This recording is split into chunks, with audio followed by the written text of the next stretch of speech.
Today, we are going to learn how to break down a drawing into simple steps that will help you improve your artwork. For the purpose of this demo, we'll be using photographs and Photoshop. But it is always better to go out and look at nature through your own eyes. That way, you'll observe a lot and learn more as well. The steps used to make the drawing, however, remain the same. The approach that I will show you now can be used to draw anything, including birds, animals, leaves, mushrooms, buildings, people, etc. So, let's get started.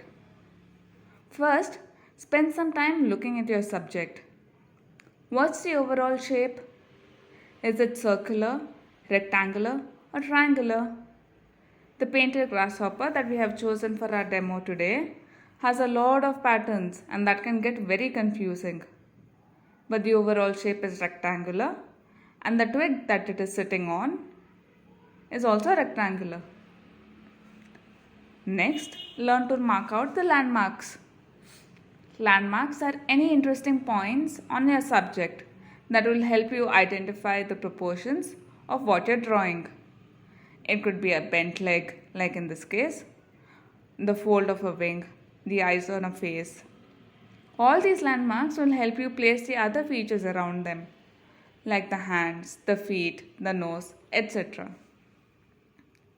Now, I'm looking at the major body parts of this grasshopper and have identified the head, the thorax, and the abdomen.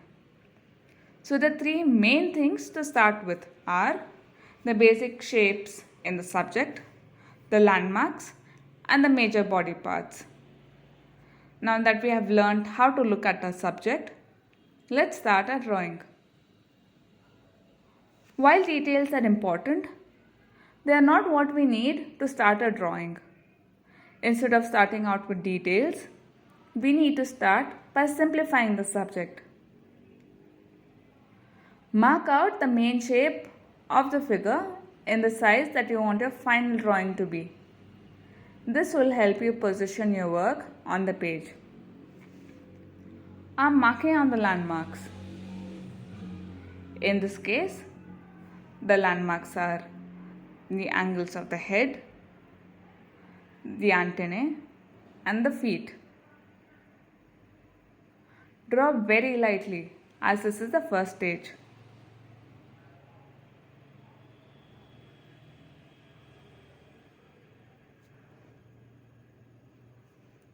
We all make mistakes, and that is why we keep our drawing very light. If we don't like what we have drawn, it becomes very easy to draw over.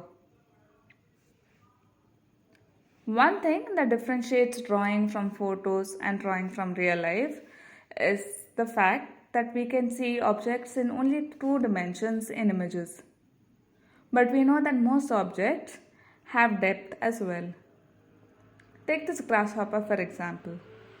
In this photo, we can see only rectangular shapes. But I know from my real life observations that grasshopper has a cylindrical body, though the wings are flat. If I can show that roundedness in my drawing, it will make my work look a lot more real. This is a little complex, but to put it simply, this is just an extension of what we have already learned.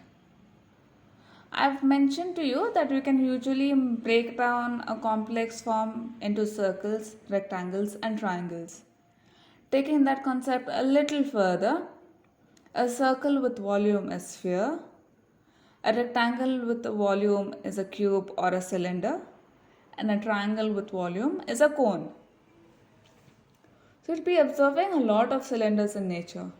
Your hands, your legs, a tree trunk, they're all cylinders, which are basically 3-dimensional rectangles. One way to show volume in your work is using curved lines. Notice that the legs, the abdomen of the grasshopper, the head, they're all cylinders, and I'm showing that they have volume. Right now, a grasshopper is in such a position that we can only see its side, and it appears to be almost flat. But if the grasshopper had to turn, we would need cylinders to draw it accurately. You can check out how 𝗕𝗿𝗆 is using 3D shapes to draw flowers. And you can use the same method to draw anything else from an angle. One way to practice cylinders and a very good method to improve your drawing is to draw parallel lines and to draw a coil within those lines, like I am doing right now. You can adapt this drawing method to draw tree branches, legs, feet, any cylindrical form that you see in nature. Yeah, just start with drawing parallel lines and use circular coils to fill that gap. This will help how you handle your pencil and improve your drawing skills a lot. This is a very simple exercise that will help you loosen up your hand and improve your skills. Getting back to our grasshopper, I hope that this method has made things simple. Go from big to small and simple to complex. And so tackling your subject will be a lot easier. You will definitely get faster with time, but if you try to make the initial sketch quickly, it will surely help you while drawing outdoors in case your subject moves or just decides to fly away. Let's now refine our drawing. I have just reduced the opacity of my initial layer so that you can see my drawing now. Keep looking at your subject from time to time and see if your drawing is proportionate. If you get your shapes and proportions right, more than half the battle is won. Darken the lines that are good, the lines that you like, and the lines that you don't like will automatically become less prominent. Start putting in the details. First mark out the head, then mark out the eye, and then mark out the patterns on the head. Just giving you an example. Keep it simple, big to small. Put in the details right at the end. In this case, the patterns of the wing would come at the very end.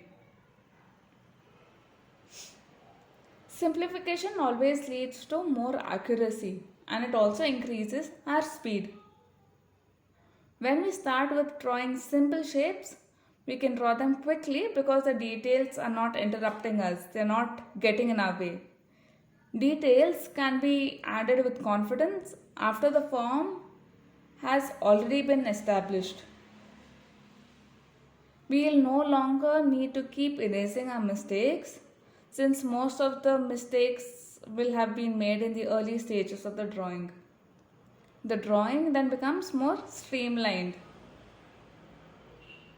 Yeah, this is a very easy method to approach drawing any subject, and we are now done with our drawing.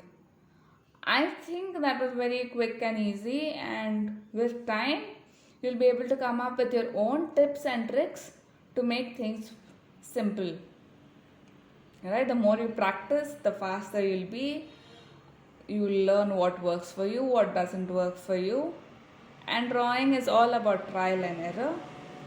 Start with simple forms. You might want to start with a butterfly, then go on to something slightly more complicated like this grasshopper.